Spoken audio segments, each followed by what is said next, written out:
J'ai toujours dessiné, j'ai toujours lu, et j'ai toujours lu de la BD. Je crois que c'était de la prédestination.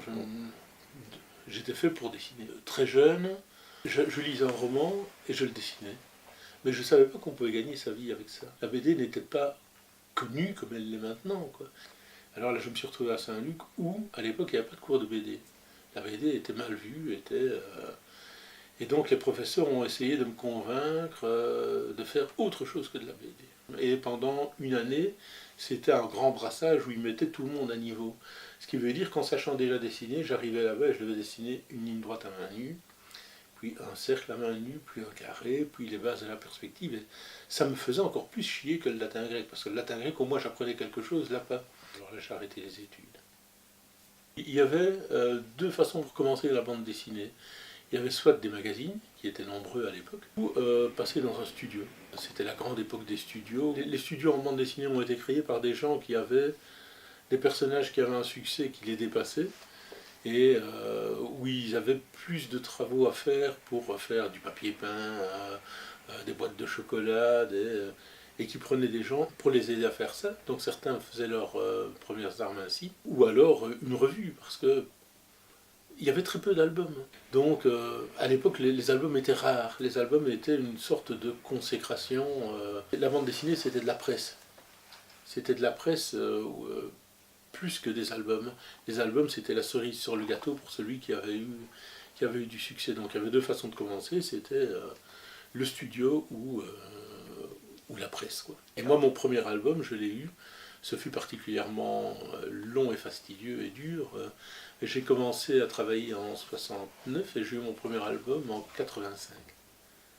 Le premier album qui soit sorti, c'était un Arcade, une série qui s'appelait Arcade.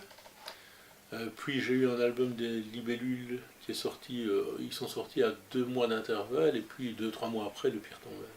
Et Le Pierre Tombal lui a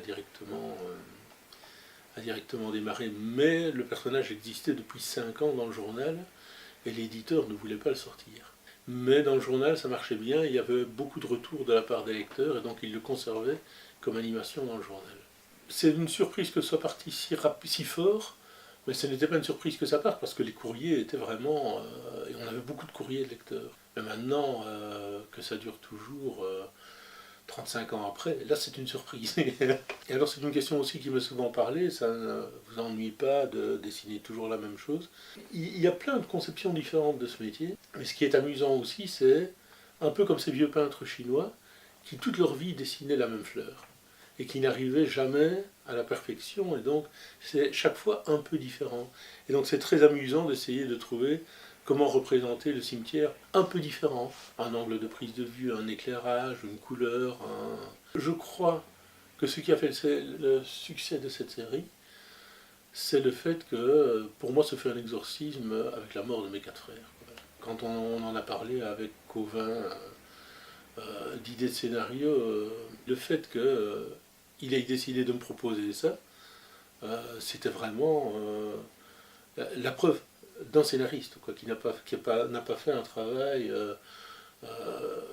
qu'il aurait pu fournir à n'importe qui d'autre.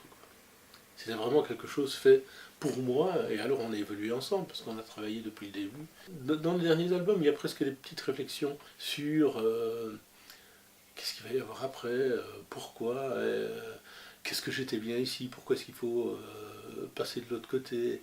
Et tout ça amené dans le cadre de la légèreté de Pierre Tombal, c'est vraiment très drôle, quoi. C'est la série qui m'a lancé, qui m'a permis d'être toujours là aussi, parce que si j'avais pas eu Pierre Tombal, je ne sais pas si je serais toujours là. Hein. J'espère bien tenir encore quelques années. Mais je sais que ça peut s'arrêter du jour au lendemain. Il faut partir sur ce métier en ayant envie de le faire, parce que c'est un bonheur énorme. Et on travaille chez soi, on fait ce qu'on veut, comme on veut. Il faut beaucoup de rigueur aussi, parce que sinon on ne fait rien. Mais il faut se dire, moi j'ai toujours en tête, ça a marché, j'ai eu de la chance que ça marche pendant un certain temps, demain ça peut peut-être ne plus marcher. Je me lève, j'ai pas de trajet à faire. Je vais me coucher, j'ai pas de trajet à faire. Je peux m'y consacrer à 100% si je veux, quoi. Alors bon, il ne faut pas oublier la famille une fois de temps en temps, parce que La famille est là aussi. Le risque, c'est de jouer à l'artiste et de se retrouver à une terrasse, de parler plus que ce qu'on travaille, quoi. Mais j'ai toujours fait plusieurs séries en même temps, tout comme il y a beaucoup de dessins que je fais qui sont des choses purement pour se faire la main, pour se laisser aller, pour se mettre en forme, parce qu'on n'est pas tous les jours en forme non plus. Parce que ça peut être aussi bien des dessins qui n'ont rien à voir avec une BD que je fais, comme ça peut être des dessins de Pierre Tombal, de Leleu et Sucette, ou même des dessins avec les toutes vieilles séries que je faisais il y a 30 ans et qui ont été arrêtés. Je crois que réellement, ce sont des métiers qui sont stimulants par le risque qui procurent, quoi. Si on a une certitude, c'est fini, quoi. Pourquoi essayer de s'améliorer, de faire autrement, si on a la certitude que de toute façon, on est là et ça restera jusqu'au bout. Donc moi j'aime bien d'avoir peur, pas trop. Puis en prenant de l'âge, j'aime moins ça que quand j'avais 20 ans, quoi. Mais je crois que c'est inhérent à ce genre de métier qui est pas un acquis. Voilà.